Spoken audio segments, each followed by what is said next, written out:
Eu estive com alguns de vocês enfrentando situações que eu sei que são situações muito difíceis. Alguns estão cansados, esgotados, necessitando de conforto, precisando de uma palavra de encorajamento e muitas bênçãos liberadas do Pai para a sua vida. E eu tenho uma boa notícia para você. Nosso encontro aqui é um encontro com o abençoador das nossas vidas. E se você quer ser abençoado, eu vou dizer uma coisa para você. Muito mais Deus quer abençoá-lo. Basta lembrarmos da mensagem de domingo passado, a Thelma nos falou de um encontro. O encontro de Abraão com Deus, aliás, um encontro sugerido por Deus. E a Thelma nos falou deste encontro, e você sabe qual foi a primeira coisa que Deus disse a Abraão quando eles se encontraram? Deus disse: eu te abençoarei como você nunca imaginou ser abençoado. Primeira coisa. Ele diz: sai da tua terra, vem comigo, e eu farei de você uma grande nação, e eu vou engrandecer o teu nome. E você olha hoje para Israel, e o que você constata é uma promessa cumprida.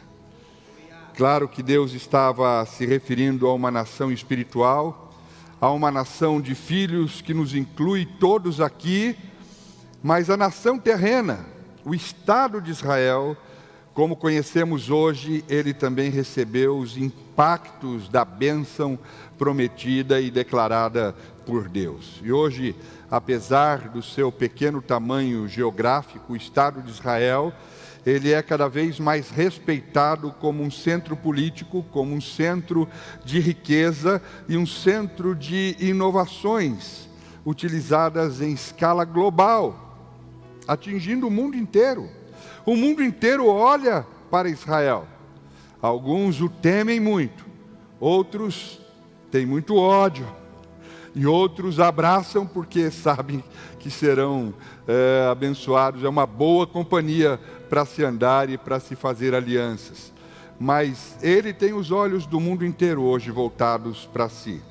Israel é um dos países que mais investe em pesquisa e desenvolvimento em relação ao seu produto interno bruto. E ele ostenta o maior número de autores publicados nos campos das ciências naturais, na engenharia, na agricultura e na medicina. E até hoje é o país que mais recebeu prêmios Nobel. 12 cidadãos israelenses foram laureados com o prêmio Nobel em diferentes áreas. Por quê? Porque Deus prometeu. Porque Deus desejou abençoar aquela nação. E eu estou dizendo isso para você saber que tipo de encontro é esse encontro aqui, é esse nosso encontro aqui. É com o mesmo Deus, é com o mesmo Pai, é com a mesma bondade e com o mesmo amor. Amém? Mas ainda pensando nesse encontro, porque é sobre isso que nós vamos continuar falando hoje. Daí Deus disse a Abraão, após ter prometido bênçãos, ele disse: a riqueza que eu te darei tem um propósito. Você tem de abençoar. Eu vou te abençoar, mas você tem de abençoar. E ele disse: sê tu uma bênção. E ele disse: em ti serão benditas as famílias da terra. Então diga comigo: abençoados para abençoar. E aí ele disse a maneira, o caminho, o modo como tudo isso ia se cumprir, como tudo isso iria se realizar. E ele disse então: anda na minha presença e sê perfeito. Então, uma lógica de Deus.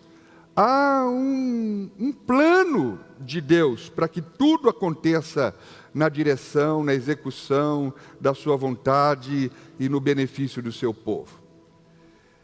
há uma promessa, há um propósito e há uma chave que abre todas as portas para que tudo aconteça segundo o plano do amor de Deus para as nossas vidas.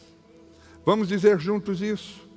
Uma promessa, um propósito e uma chave que abre todas as portas para que tudo aconteça na minha vida, segundo o grande amor de Deus e o seu plano para mim. Com isso em mente, eu quero dar continuidade ao que a Thelma nos trouxe da parte de Deus no domingo passado. Uma preocupação que eu trago comigo nesses dias é com a compreensão de alguns termos usados na Bíblia e também que faz parte da nossa terminologia cristã. Porque o que acontece?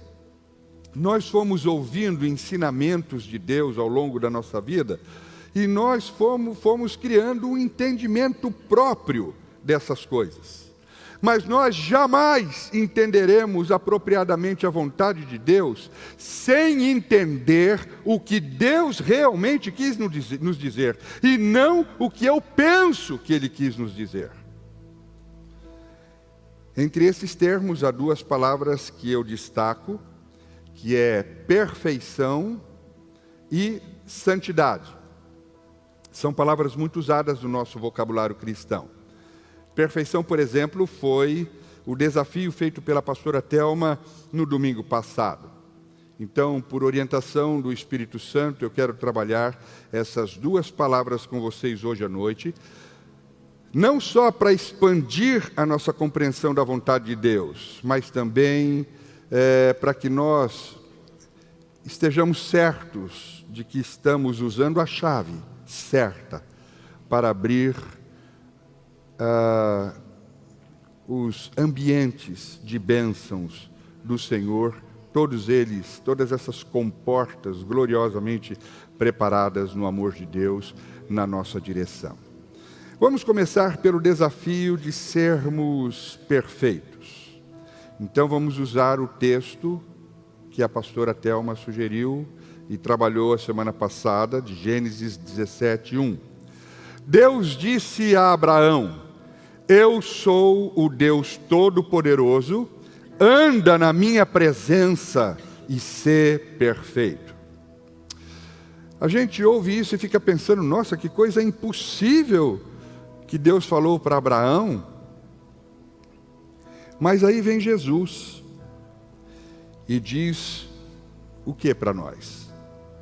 Ele diz, portanto, sede vós perfeitos, como perfeito é o vosso Pai Celeste.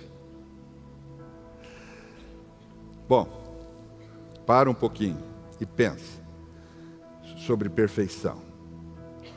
Pense um pouquinho sobre perfeição. O que é que vem na sua mente quando você pensa em perfeição? Porque é disso que a gente vai falar um pouquinho agora. O que é perfeito para você? O que é alguém perfeito? O que é uma pessoa perfeita? Existe alguém perfeito? Entender entender desafios dessa natureza sempre foi difícil para a gente, porque para nós, crentes, isso sempre foi um enigma, algo incompreensível, quase que inaceitável. Perfeitos como Deus? Impossível. Então, quando a gente ouve a palavra perfeito, a gente vai logo se justificando. Mas ninguém é perfeito. Essa semana eu estava ouvindo uma palavra dessas que as pessoas mandam rápidas para a gente, e ali estava um pastor fazendo uma colocação, e ele disse, não existe ninguém perfeito, mas... E ele estava batendo. Eu falei, até os pastores não acreditam nessa possibilidade, meu Deus. E aí eu disse, me dá graça para fazê-los entender essa realidade e esse desafio. Mas por que a gente olha para essa palavra e a gente tem reações tão, assim, de não aceitá-la para a gente. Por quê? Porque para nós, perfeição, aquilo que a gente pensa sobre perfeição, é sempre associada com ausência de defeito. Sim ou não? Quando você pensou um pouquinho sobre perfeição, não foi isso que você trouxe à sua mente? Fala a verdade. Não foi pensando em alguma coisa sem defeito ou em alguém sem falhas? O problema é que o nosso conceito de perfeição, ele não é um conceito a respeito da essência. Ele é um conceito a partir da aparência. É um conceito a partir da estética. Então, nós temos um conceito estético de perfeição, e aí a gente fica confuso, porque perfeição não é um conceito estético. Perfeição é um conceito de essência, é um conceito de plenitude. E como a gente não sabe disso, a gente fica tentando ser perfeito por fora e nós estamos estragados por dentro. E aí na nossa aparência e aparência moral, nós estamos ficando afiados. Porque nós cuidamos de não errar tanto, nós nos preocupamos com o certo, nós nos preocupamos com o que é moralmente correto e nós procuramos ser éticos. Mas por dentro nós estamos ficando cada vez mais superficiais, vazios e incompletos. Então deixa eu falar um negócio para vocês. Jesus, quando propôs a perfeição, quando Jesus vem falar conosco e Ele diz, sejam perfeitos como é perfeito o Pai de vocês, Ele está falando de uma consciência. Ele não estava falando de ausência de defeito ou algo relacionado a certo e errado. Ele estava falando da nossa identificação com a natureza do Pai. Porque o processo de Jesus na nossa vida, ele não é um processo de resultados, de um certo para um errado. Ele é um processo de transformação, de ignorância para um conhecimento. Porque Jesus, em nenhum momento, ele está fazendo um juízo de mérito, um juízo do comportamento.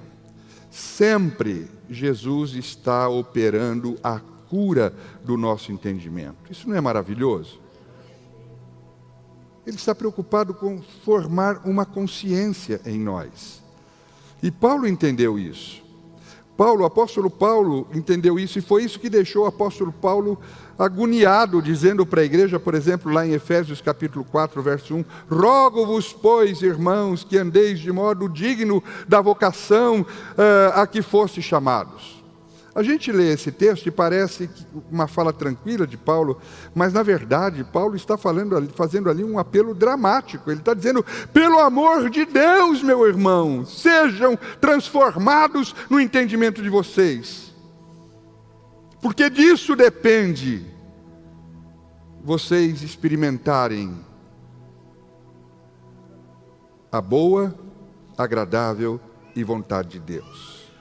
Mudem a forma de pensar, para que vocês possam experimentar a plenitude do que Deus pensou e sonhou para a vida de cada um de vocês. E Paulo estava ensinando o que para a igreja? Exatamente isso que a gente está ensinando aqui. Que há uma promessa, sempre há um propósito para toda promessa, e há uma chave que abre todas as portas para que tudo aconteça, segundo o plano de Deus. E o grande recado de Paulo era, não adianta estar fazendo a coisa certa se isso não está transformando a nossa consciência. Porque foi isso que o diabo nos roubou, consciência. E por não termos consciência de identidade, de natureza e de propósito, a gente vai sendo dominado por um paradigma de certo e errado, achando que Deus quer sempre nos avaliar, que Ele quer fazer juízo de mérito, e Ele fica ali vendo se eu mereço ou não mereço, para julgar quem faz a coisa certa e quem faz a coisa errada, e premiar os certos e castigar e punir os errados. Nada disso, irmãos. Isso é corrupção da fé. Então, o pior da igreja não é a coisa errada que nós fazemos. É o certo que nós continuamos a fazer, sem que isso transforme a nossa consciência de quem somos. E qual é o verdadeiro propósito de Deus para a nossa vida. E qual é o propósito de Deus para a nossa vida? Deus quer que todo mundo seja perfeito em tudo. Perfeito como marido, perfeito como esposa, perfeito como filhos, perfeito como pai, perfeito como amigo, perfeito como trabalhador, perfeito como patrão, perfeito como cristão, perfeito em tudo, ou seja, pleno, cheio, intenso, como o Filho em tudo foi perfeito. Você entende isso, irmão? Que perfeição não é uma vida sem problemas e também não é ausência de defeito. Que perfeição é ser inteiro. Perfeição é ser cheio. Perfeição é viver satisfeito. É isso que Deus entende de perfeição. Então todos nós podemos ser perfeitos. Porque é um conceito de essência e não um conceito estético. E quando nós somos transformados no entendimento, então nós paramos de pensar com as categorias do certo e do errado, e nós entendemos que é como. A nossa perfeição está em andar como Jesus andou. Porque esse andar nos leva a conhecer e a obedecer à vontade do Pai, que por sua vez nos leva a ser plenamente abençoados e assim filhos satisfeitos. Ou seja, se a gente conhece o Pai no seu amor, se a gente conhece a sua vontade, se a gente se entrega a essa vontade, então nós somos abençoados, e abençoados a tal ponto de estarmos absolutamente satisfeitos na vida. O apóstolo Paulo diz: isso só é possível se a vontade de vocês se unir à vontade de Deus. Portanto, diz Paulo, deixem que Deus os transforme por meio de uma completa mudança de mente de vocês. Porque assim vocês conhecerão a bondade, a vontade de Deus, isto é, aquilo que é bom, perfeito e agradável. Quantos precisam ser abençoados? Quantos precisam conhecer o bom, a bondade de Deus para si? Quantos necessitam viver uma vida satisfeita, plena? Quantos? Algo realmente agradável. Mas isso está vinculado a você tomar a sua vontade de forma intencional, vencendo muitas vezes os seus desejos, e unir isto à vontade de Deus. Então, queridos, definitivamente nós podemos ser filhos perfeitos, porque nós carregamos a natureza de um pai perfeito. Nosso querido irmão Samuel estava dizendo isso, profundamente quebrantado, e é real, e tem de ser assim mesmo. Nós precisamos entender a dimensão disso. Nós temos a natureza do nosso Pai, sobre nós foi derramado o Espírito do nosso Pai, a vida do nosso Pai. E esse é o trabalho da fé em nossas vidas. A fé não é para ter, a fé é para ser. A fé é para que o Evangelho frutifique na nossa vida as virtudes do Pai. A fé é para que a gente tenha poder de fazer a vontade de Deus na terra. A fé é para revelar as virtudes de Cristo a nós e manifestá-las em nós. A fé é para formar o caráter de Cristo em nós. A fé é para você ter uma consciência de identidade. E a fé é para tratar a sua consciência subjetiva de si, de Deus e dos outros.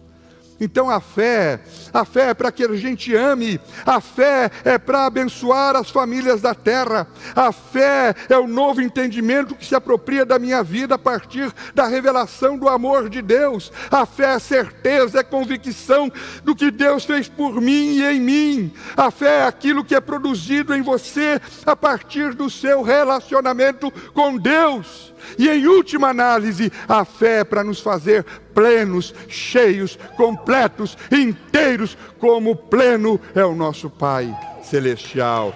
Aleluia.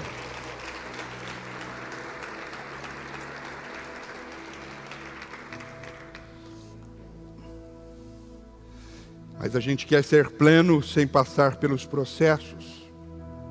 Não dá. Não é possível. Sabe por que os seus problemas estão te matando? Porque você não está o quê? Inteiro e satisfeito. Sabe por que as suas alegrias estão te corrompendo? Porque você não está inteiro, satisfeito. Você está usando as suas alegrias para satisfazer as suas carências. E você está usando as suas justificativas para explicar as suas debilidades e demências. Mas não é isso que Deus tem para você. O que o Pai tem para você é plenitude de vida. Cada dia seu pode ser um dia perfeito. Por quê? Porque não vai acontecer nada de errado? Não.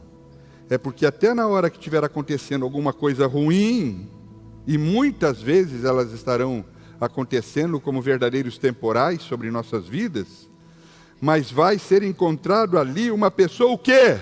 Sempre inteira, cheia do Espírito Santo e plena, inabalável. Agora, isso não vai vir para você como uma pomba descendo do céu.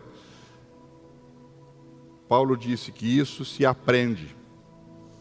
Isso é escola do Espírito Santo. Foi isso que Deus falou para Paulo. Aprenda a estar contente em toda e qualquer situação. E a igreja tem muitos objetivos, mas entre outras coisas, e talvez a essencial delas, é educar os filhos de Deus a viverem a vida cristã. Porque isso é um aprendizado. Isto é um aprendizado. Paulo não virou da noite para o dia e disse, eu sou um abençoado, ou eu sou vitorioso, tudo posso naquele que me fortalece, eu sou mais do que vencedor. Não, ele disse, eu aprendi a ser um homem contente em toda e qualquer situação. E aí ele disse, eu sou verdadeiramente vitorioso em todas as situações, eu tudo posso naquele que me fortalece. E ele disse tantas outras coisas gloriosas sobre a vitória e o triunfo de Deus na sua vida. E onde é que ele aprendeu isso, irmãos? Ele aprendeu isso com o Espírito Santo, em comunhão com o Espírito Santo, andando junto, se aprofundando na relação, conhecendo Deus e o seu coração, conhecendo o plano de Deus, seguindo a vontade de Deus. Paulo disse, a tua graça, a tua misericórdia, o teu amor são o bastante para mim. Eu não vivo à espera de alguma situação, ou quem quer que seja o meu maior estímulo, Sabe o que é o meu maior estímulo? A tua graça. A tua graça me basta. Ela me preenche por completo. A tua graça me satisfaz. Quem está cheio do Espírito Santo é intenso, é satisfeito, independente das circunstâncias, porque ele sabe em quem ele tem crido.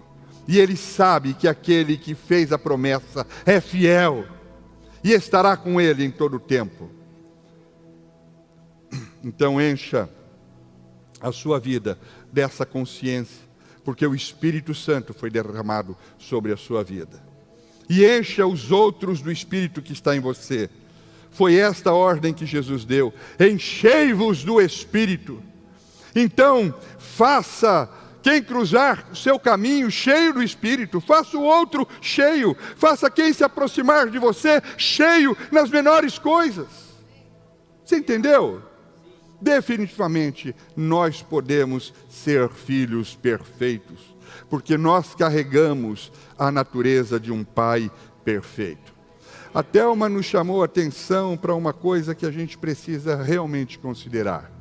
Ela disse: Deus jamais pediria uma coisa para alguém que não pudesse viver aquilo. Porque quando Ele pede alguma coisa, Ele já colocou poder em nós para que possamos viver aquilo, ser aquilo que Ele quer que sejamos. Não é um esforço humano, é uma entrega espiritual radical à comunhão com Deus. A mesma coisa acontece com o desafio da santidade. A mesma coisa. Pedro, o apóstolo, disse: assim como é santo aquele que os chamou, sejam santos vocês também em tudo o que fizerem, pois está escrito: sejam santos, porque eu sou santo. Quando a gente ouve sejam santos porque eu sou santo, a gente pira. Por quê? Porque nós temos uma noção mínima que nós, obviamente, somos infinitamente inferiores a Deus. Quando eu digo que Deus é santo, o santo que eu sou capaz de dizer é infinitamente menor do santo que Deus é. Então, quando eu ouço o desafio de ser santo como Ele é, eu piro mesmo. Eu me pergunto, como é que eu posso me tornar santo como Ele é santo? Quando é que eu vou me tornar alguém semelhante a Ele na sua santidade? Mas a Bíblia afirma que isto é possível. E como é possível? Sabe quando isso se torna possível a mim e a você? Quando eu me arrependo de viver a minha maneira. E eu digo em cada situação da vida: Pai, o Senhor está certo e eu estou errado. Me perdoa e muda a minha vida. A Bíblia diz que quando eu reconheço isso, e quando eu desisto da minha forma de pensar, da minha maneira de dar respostas a tudo na vida, e quando eu me ajusto à vontade de Deus, isso me faz santo como Jesus é santo. Porque foi exatamente isso que diferenciou Jesus de todos os homens da terra. E foi exatamente isso que Jesus fez. Ele queria conhecer a vontade do Pai e fazer a vontade do Pai mais do que tudo. E foi isso que fez dele santo.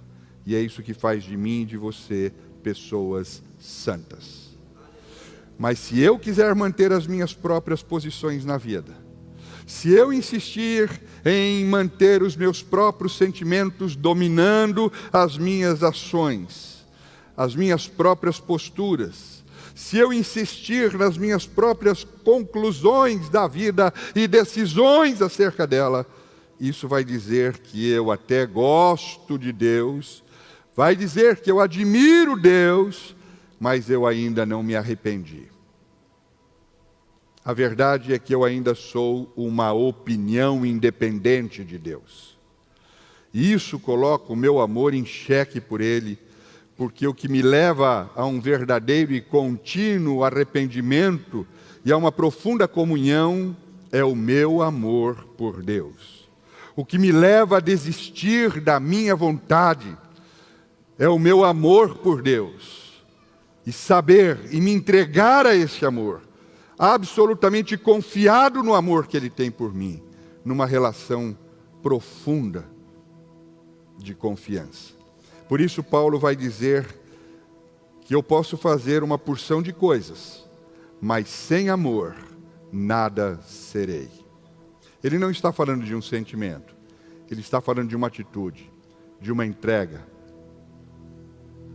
E é por isso que quando eu não vivo essa concordância com o Pai, quando eu não vivo essa disposição de conectar a minha vontade à vontade do Pai,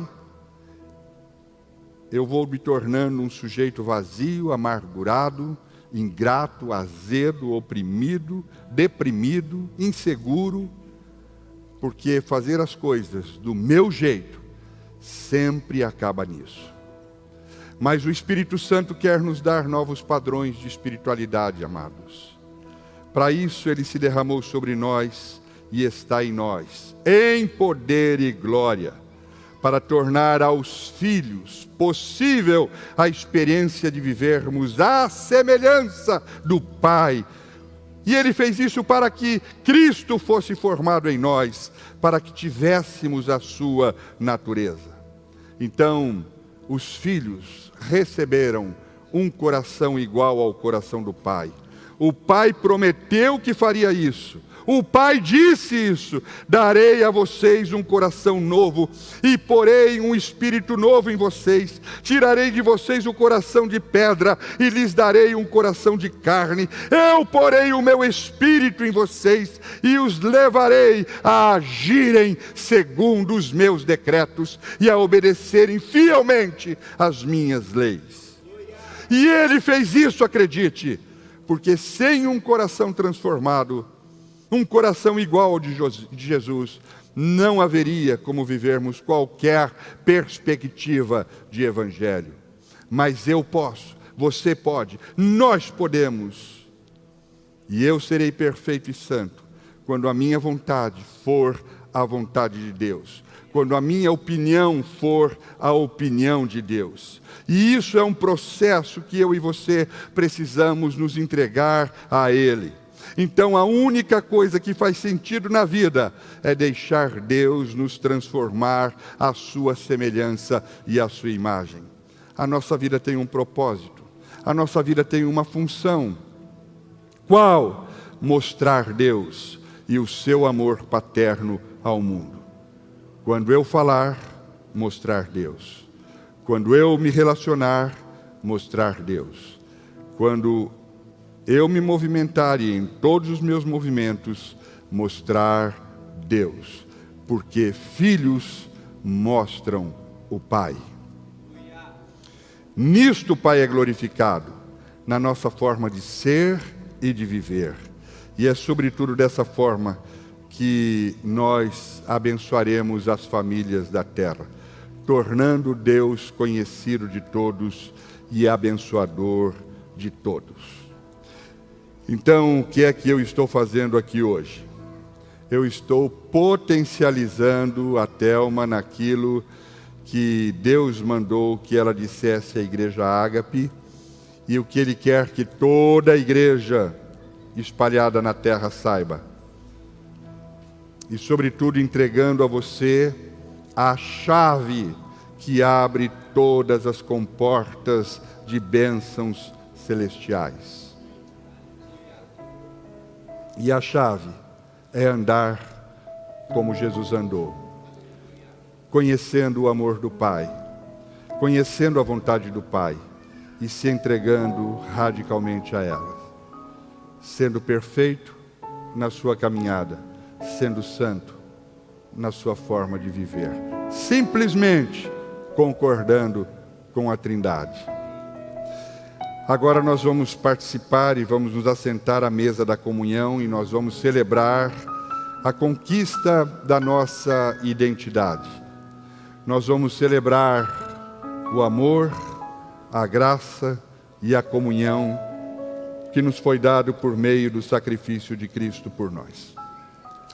E o meu convite nesta noite, para estarmos à mesa, é o convite aos filhos.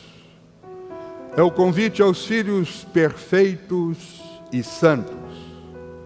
O convite para você se assentar à mesa é um convite a filhos perfeitos e santos. Quem poderá sentar-se à mesa do Senhor nessa noite? Qualquer um que deseje isto. Qualquer um que deseje isto. Qualquer um que deseje entregar a sua vontade de forma intencional a este propósito, a este plano anunciado hoje a você. Amém? E a gente faz isso, examinando-se a si mesmo e dizendo: Pai, o Senhor está certo e eu estou errado. Me perdoa e muda a minha vida. E eu concordo com a Trindade e com o seu plano para mim. Isso me faz santo. Isso faz você santo. Isso me faz perfeito. Isso faz você perfeito. Isso nos faz próprios para a mesa do Senhor. Isso faz com que uma explosão de bondade de Deus, chamado glória, aconteça a meu favor e a seu favor. Eu quero convidá-los a ficarem em pé e a refletirem sobre isso e a se entregarem a isso nesta noite. Quantos desejam ser filhos educados que representam bem o Pai e que para isso estão decididos a concordar com o Pai e com a sua palavra e se entregar a um processo de metanoia, um verdadeiro arrependimento e contínuo arrependimento, e como decorrência disso, abençoar as famílias da terra, a começar da tua casa, da tua família, em nome de Jesus. Quantos?